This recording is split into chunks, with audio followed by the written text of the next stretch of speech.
احلى شباب في الدنيا باشا، انا جاي لك النهارده بالمعلومات التقيله، الحاجات اللي هي ايه متشفيه كده، الحاجات اللي مستحيل الاعلام هيقولها لك، ان هو ما ينفعش يقولها لك، ان الريتش بتاعه هينزل. تجديد اللعيبه في النادي الاهلي، ايه ده يا عم؟ هو في لعيبه عايزه تجدد في النادي الاهلي كتير؟ ياسر ابراهيم، اخوك رامي، اخوك الشناوي. في اعلامي محترم طلع قال لك اللعيبه دي عايزه فلوس زياده؟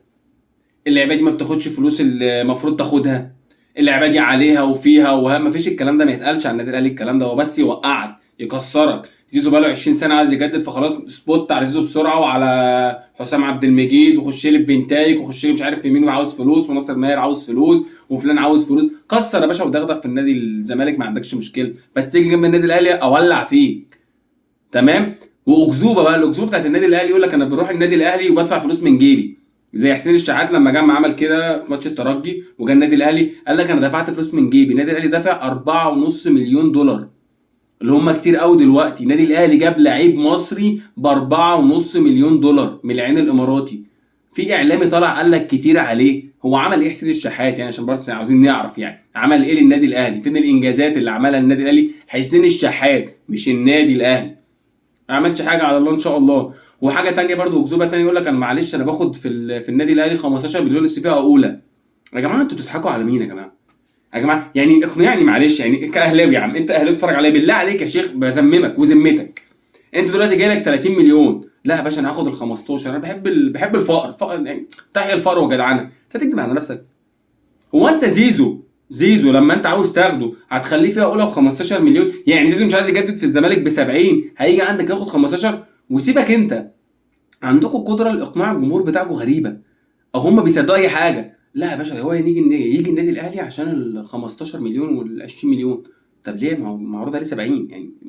يا ريت تركز معايا شويه ونركز مع بعض احنا الاثنين. واحد معروض عليه 70 هياخد منك 15 ليه؟ بأمارة ايه؟ اصل انا عشان النادي الاهلي، ايوه النادي الاهلي يعني بعمل بيها ايه دي أنا؟ بعمل بيها ايه؟ انا عاوز اعرف بعمل بيها ايه. يعني النادي الاهلي جميل، انا بحب النادي الاهلي، جميل جدا، بعمل بيها ايه؟ ولا بستفاد منها حاجه. فسيبك من الضحك على الناس، هما بيصدقوه بس اللي بيفهم مش هيصدقك. وانا عايزك كاهلاوي تفكر شويه كده معايا، يعني شغل شويه الحاجات اللي جوه دي، شغلها كده، دورها كده، شد حاجه كده هتلاقي، حط لها بنزين، صبح على نفسك عشان ما يضحكوش عليك. انا جاي انصحك، انت صاحبي، انا بعرفك الدنيا ماشيه ازاي. فسيبك من اللي بيقول لك بياخد مش عارف 15، مفيش الكلام ده باشا. عقود لعيبه الاهلي بمبالغ خزعبليه بتوصل ل 70 و80 و100 مليون. ايوه بتوصل للمبالغ دي، مبالغ كتير جدا يا برنس، بس انت بتقول 15 فيها اولى ومش عارف ايه. سيبك من الكلام ده، هو فيها اولى دي بتشمل حاجات كتير قوي.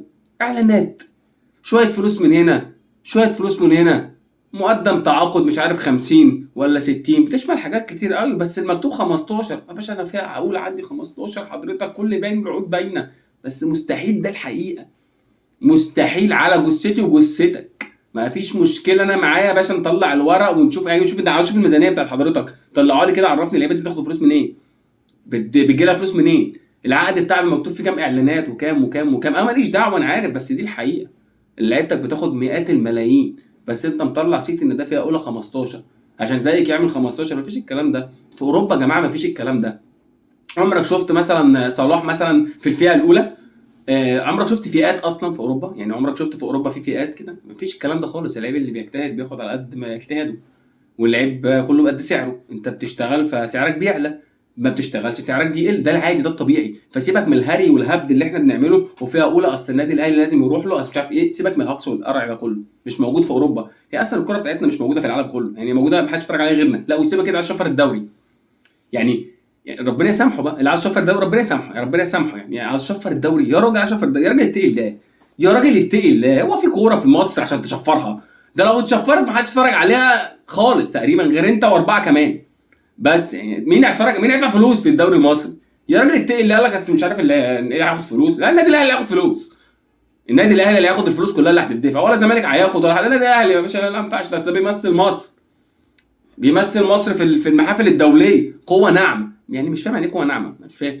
عادي، ايه المشكله؟ نادي اهلي بيروح بطولات، بيروح بطولات، بيمثل مصر، بيمثل مصر، انا معاك وانت معايا والدنيا حلو. بس الراجل ما خدش 9 كاس عالم. يعني انت ما وصلتش نهائي في ماتش، مع ان في مباراه قهرتوا عليها بصراحه، قلبي عندكم كهربا عملها الله يبارك له بصراحه. لحقنا كلنا من قصه ملناش دعوه، بس لحقنا من قصه كبيره قوي، كنا نخش في متاهات نهائي كاس عالم، ويلا انتوا فاضل لكم دي بصراحه. وصلتوا نهائي كاس عالم خلاص يا باشا، يرجع لنا بقى ننافس ريشو. فالحمد لله الكهروب لحقنا. فعايزك تفوق شويه للاكذوبه والضحكه اللي بتضحك عليك. النادي الاهلي ما فيش زيه، 15 مليون دي فيها اولى، مفيش الكلام ده هاكس، بياخدوا ملايين الملايين. امام جه النادي الاهلي وبرده النادي الاهلي اشتراه ب 3.5 مليون دولار، مبلغ برده النادي الاهلي بيشتري لعيبه مصريه بملايين. يا جماعه مش حدش يطلع يتكلم، ما حدش بيطلع يتكلم. كسر في زيزو، انا معاك ان زيزو بقى يعني الموضوع بقى مقرف، بس سيبك من زيزو، بس اللي هو اطلع ركز اضرب يا معلمي، وهو ده اللي احنا عايزينه. تمام، عايزك تركز معايا كاهلاوي. طبعا الزمالك بتشتم فيها بس براحتك عادي يا عم، انت اخويا انا بحبك مفيش مشكله. يلا سلام عليكم.